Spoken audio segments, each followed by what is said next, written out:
سلام عرض ادب دوستان گرامی، باز هم با ویدیو 6 امالله مزه ویدیو شما را میزبانی میکند. دوستا قسم که شما را وعده کرده بودیم که 100 سوال برای یک موضوع مشخص براتون کار میکنیم. پس در اینجا امروز باز هم ویدیو ششم است. 10 سوال می باشد و تا 100 سوال ادامه دارد. هر موضوع براتون 100 سوال کار میکنم که انشالله بالای هر موضوع دسترسی پوره داشته باشین. پس بیاین که آغاز کنیم. Cette interdiction interdit l'accès, sauf pour les deux roues, réponse A. À tous les types de véhicules, sauf dérogation, réponse B. Est valable dans mon sens de circulation, réponse C. Dans les deux sens de circulation, réponse D. این منع اشاره که شما میبینین یک منع کردن است که میگه انتقدید لکسه شما را منع میکند. سوف پغل دوغو کسایی که دوغو داره، مطلب دوغو یعنی دوچرخه است. غیر از او طول تیپ دی ویکل سوف دیروگاسیون تمام موترها غیر کسی که در داخل چوکات دیروگاسیون میاد. دیروگاسیون کسی را میگوید که مربوط یک قانون خاص میشه. امکان داره کسی کارمندای دولتی باشه و یا کدام چیز دیگر. پس جواب بی ما درست است. ای ولابل معتبر است. دون مسانز سرکولاسیون یونک ما دون دو سانز سرکولاسیون. این قوانین تنها از طرف ما جاری می شود یا از دو طرف جاده. از دو طرف جاده امی عین چیز است. Ce panneau annonce une vitesse. Conseillé à 30 km/h, réponse A. Obligatoire à 30 km/h minimum, réponse B. Ne pas respecter cette indication augmente le risque d'accident. Oui, réponse C. Non, réponse D. این تابلو با ما شما اعلان میکند سرعت را. کنسایی ات 30 کیلومتر مشورت داده می شود که 30 کیلومتر بر ساعت باشی. ابلیگاتوار 30 کیلومتر منیمم و یا ای که اجباری است برای شما 30 کیلومتر. پس به شما یک مشوره داده شده که 30 کیلومتر باید به ساعت سرعت داشته باشین. Ne pas respecter indication augmente le risque d'accident. اگر شما احترام نکنین خطر را به شما اضافه میکند، یعنی خطر اکسیدنت. بله.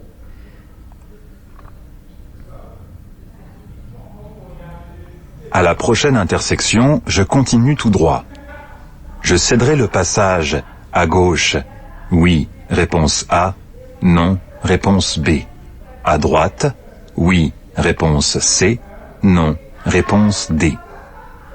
در این قسمت دوستا سوال شده، گفته شده که ما رو به رو می روم در تقاطعی که در مقابل می آید و یا چهارهایی که در مقابل می آید. Je céderai le passage. ما را می دهم. اگوش به موترهایی که از طرف چپ می آید، ادغات از طرف که راست می آید. دوستا چون شما باز هم اینجا می بینین یا یک تابلوی است که حق اولیت به شما نشان می دهد. پس شما برای هیچ کس حق اولیت نمیتین. حق اولیت از کیست؟ از شماست. پس نه به طرف راست شما چی میتین حق اولیت، نه به طرف چپ. معلومات بیشترش به شما در این قسمت داده شده. شما میتونین که ویدیو را پاس کنین و بخونین. Ce panneau indique une descente dangereuse. Oui, réponse A. Non, réponse B. J'utilise le frein moteur. Oui, réponse C. Non, réponse D. گفته شده که این تابلو یک سرشیوگی و یا یک سرپایانی خطرناک نشان میدهد. پس دوستا به شما اول خود گفته بودم که هر جای مثلث باشه چی را نشان میدهد؟ خطر نشان میدهد. یک موضوع. دوم متوجه شوین اینجا 5% موتر شما روی به پایین روان است. پس این یک خطر به ما شما متوجه می سازد، یعنی یک خطر سرپایانی یا سرشیوگی است. j'utilise le frein moteur. ما بریک موتر استفاده می کنم. دوستا بریک موتر چی معنی است؟ به این معنی نیست که شما بریک پایدلتان استفاده کنین. به این معنی است که شما در یک گیر موترتان میمانین که مثلا اگر در گیر 5 روان هستین در گیر 4 میندازینش که موترتون کم ذره موسم میگیره و سرعت موترتون کم میکنه. مثلا در گیر 4 هستین در گیر 3 میندازینش که خود موتر سرعت کم کنه، به معنی است که خود ماشین سرعت کم کنه.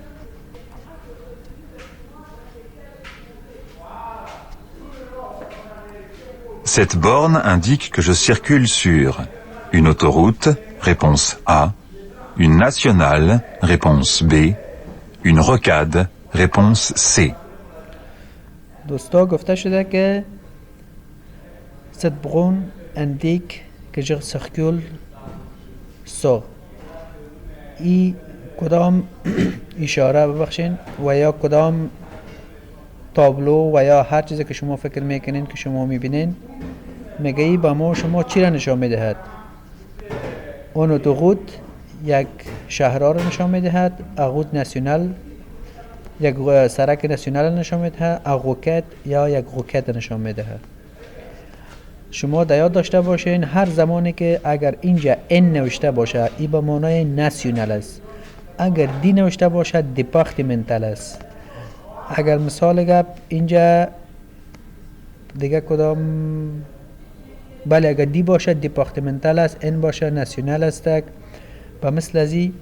پس ای کدام سرک است که یک غوت ناسیونال است به خاطر ان گرفته شده. شما اینی دایره رو میبینین، این دایره به معنای ازی است که ما شما میگیم در افغانستان آل سرک های دایره‌ای جور میشه، درست است؟ اینمی سرک های دایروی به نام غوکت یاد می شود. پس به ما شما دو موضوع را این نشان می دهد. موضوع اول ای که یک سرک ناسیونال است، دوم ای یک غوکت است. امی این معلوماتی که شما هر ویدیو براتون داده می شود، امی معلومات به طرز راست من به شما میگم. باز هم کسایی که زیادتر شایقینش است که به فرانسوی بخوانیشه، ویدیو را پاس کنین و بخوانین.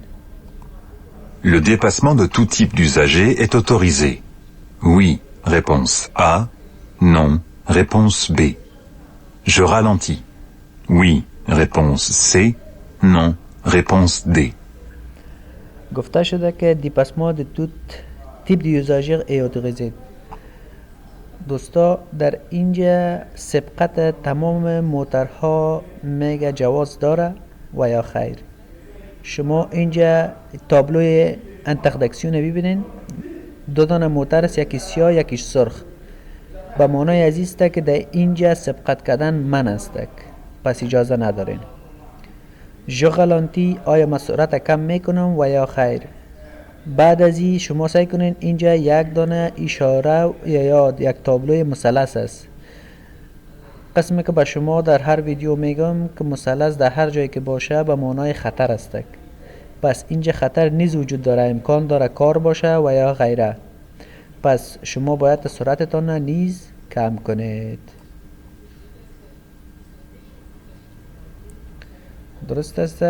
ببینین امو اشاره مثلث و زرد معنای چی را میده؟ معنای زوندت خو، ساحه که کار جریان دارد.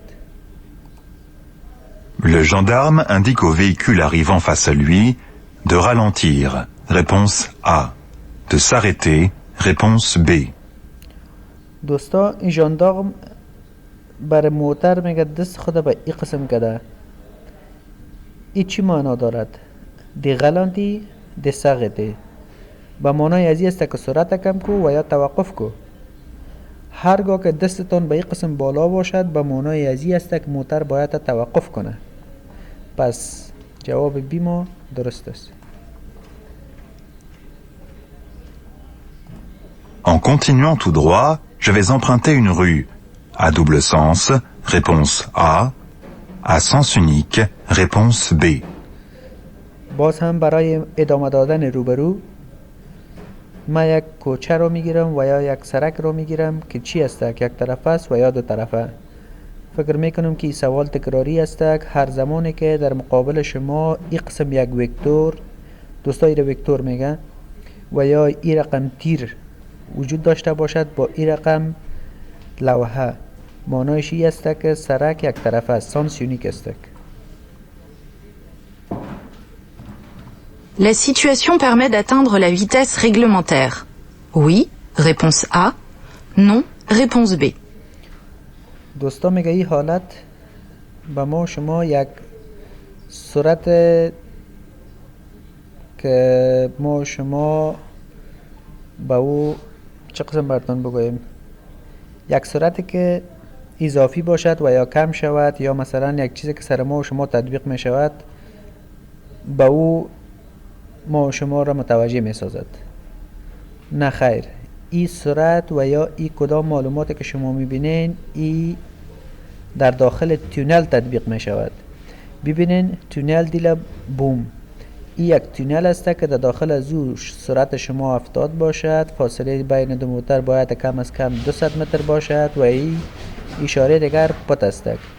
پس این مربوط ما نمی شود. هرگاه که شما داخل تونل برسین باز امی قوانین تطبیق میکنین. Je circule à 130 km/h. Pour dépasser ce camion, je réduis la différence de vitesse entre nous. Oui, réponse A. Non, réponse B. Je continue le dépassement. Oui, réponse C. Non, réponse D. دوستا گفته شده با 130 کیلومتر بر ساعت سرعت دارم.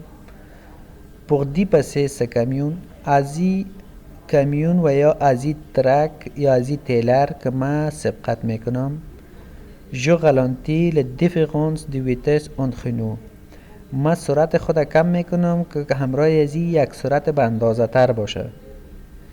پس در ویدیوهای گذشته به شما گفتم که باید 20 کیلومتر بر ساعت فرق داشته باشیم، چون این موترها تا 90 کیلومتر بر ساعت حق دارن که سرعت بزنن و شما 40 کیلومتر فرق دارین.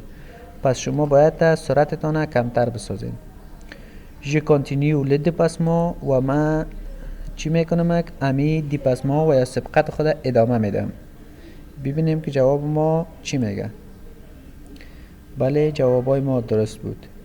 دوستا این هم آخر ویدیو ششم بود. تا ویدیو دیگر خدا حافظتان.